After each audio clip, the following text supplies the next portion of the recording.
So what's the key to a great barbecue brisket or pulled pork?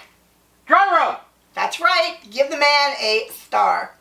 Hi, I'm Jill from thisoldgal.com.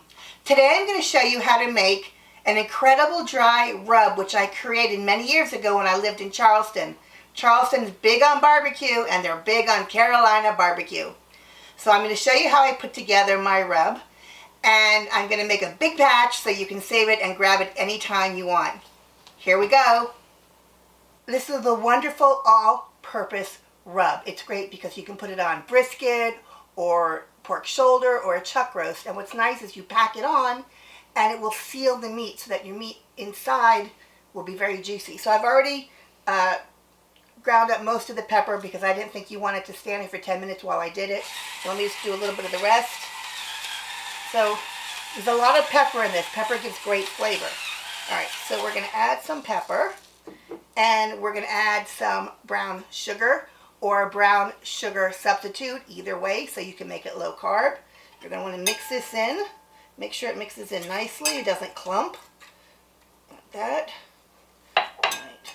So make sure you mix the freshly ground pepper and the brown sugar together really well. And again, you can use a brown sugar substitute.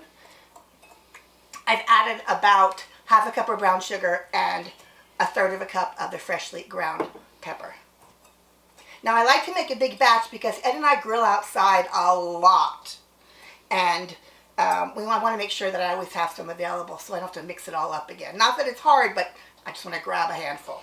All right, so now the rest of the ingredients, these three right here, about a quarter of a cup. So the first one up is just a ground mustard seed, or it might be called dry mustard. So we're going to do about a quarter of a cup. That's pretty much the rest of what I have. I'm going to put that in. Here, get the rest of this in. Bam, that's good.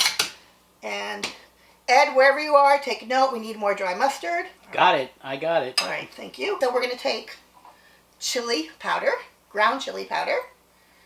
I'm using mild.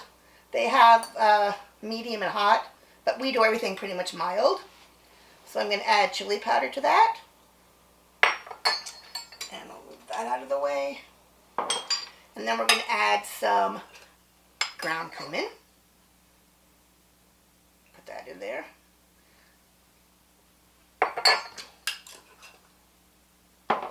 And lastly, for the larger amounts, I'm going to do some kosher salt. So measure that out. Just pour that in. Put that out of the way.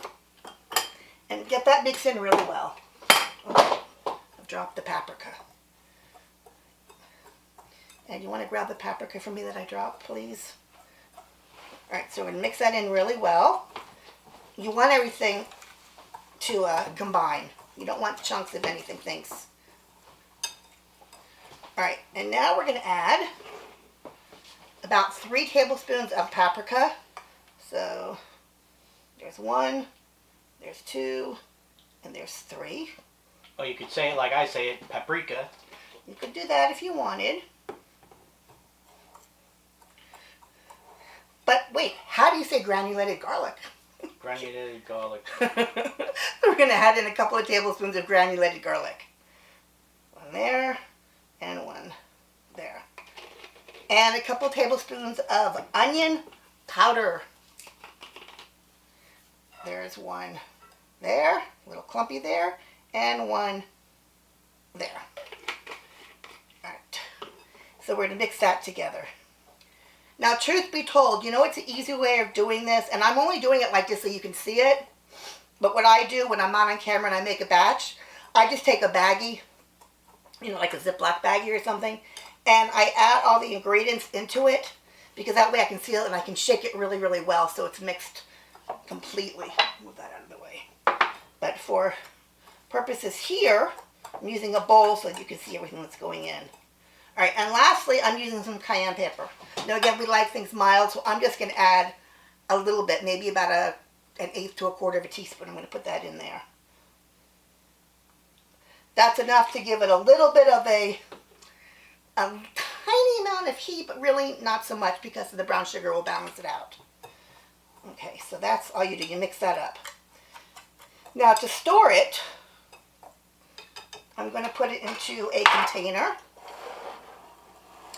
We have a container we like to use, but it's being washed, so I couldn't use it. So I'm just going to use this little lock and lock because it'd probably be better. Or I could have Ed do this for me. Ed's a lot neater than me. All right, so let's just get this in here. I'm just going to make a mess and put it in.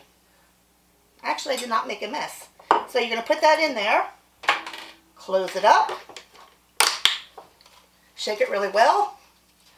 Like that. Ta-da. You've got a very nice, all-purpose, Carolina-style barbecue seasoning. I was in Charleston for a few years, and that's where I learned how to do a lot of Carolina cooking. So this is Carolina style. Dry rub. Dry rub, right. And I make a great pulled pork with it. I pack it on. It's so fabulous, and I use a mop sauce as it's cooking. You could also use this inside of your pressure cooker when you're making a brisket, for instance, or a chuck roast even. On ribs. On ribs. Oh yeah, on ribs. It's great. It's a great rub for ribs, and you can even use it in your air fryer. So now everything that I've mentioned today, I'm going to put into the blog post. I'm going to link to where you can get everything if you don't already have it at home. Remember to follow me on Facebook and follow me on YouTube so that you get more recipes and videos all the time. You'll be notified. Thank you everyone for joining me today on In the Kitchen with Jill. We'll see you next time. Awesome!